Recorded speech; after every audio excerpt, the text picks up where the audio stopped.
U.S. Secretary of State Antony Blinken says Washington and Brussels have made practical and positive progress in their trade talks.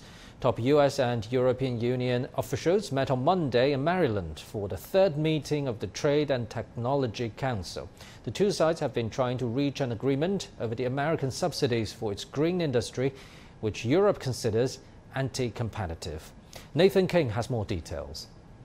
This is the third ministerial between the European Union and the US Trade and Technology Council, TTC, and it sounds very boring and bureaucratic. In normal times, it would be. But remember, this was set up in the wake of COVID to sort of talk about the future of supply chain resilience. And also, let's face it, could be seen as an umbrella for sort of containment of Chinese innovation when it comes to the industries of tomorrow. And it really all has come to a head, especially last week when Emmanuel Macron, the French president, visited here at the White House on his state visit. But it's been bubbling for some time because the Europeans and Asian allies of the US are very concerned about the Inflation Reduction Act. It's not really an Inflation Reduction Act. It was a big investment in green energy for the future, and essentially has components that worry allies on both sides of the Pacific and the Atlantic, which essentially makes provisions for electric vehicles of tomorrow to be made in the USA for the USA market, supply chains of lithium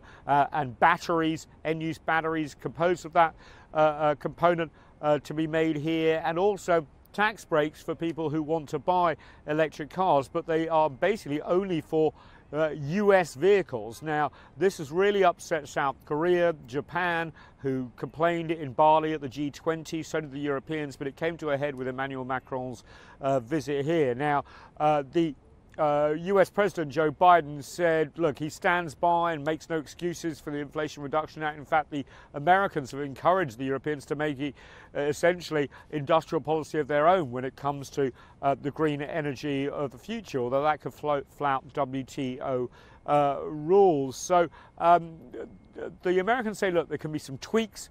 The Europeans are looking for an executive order that would allow the Europeans to essentially have the same benefits as the Americans under law, although that would have real implications here domestically in America. This is held at a very high level, by the way. You know, US Secretary of State Antony Blinken, the US Trade Representative, US Commerce Secretary, and their European equivalents. And it really is overshadowing what had been seen as a cooperative agreement going forward to synchronize industrial policy and technology and trade policy going forward. And you've also got to remember that the US still has sanctions a lot against China, but also elsewhere when it comes to trade flows as well. So there's a real feeling amongst the Europeans that there is a new era of industrial policy here in the US, trade protectionism that could potentially flout World Trade Organization rules, and they have a lot to sort out. Now, outwardly, they're saying they can work together, that there's going to be joint statements, tweaking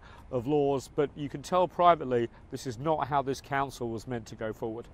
Nathan King, CGTN, just outside the White House.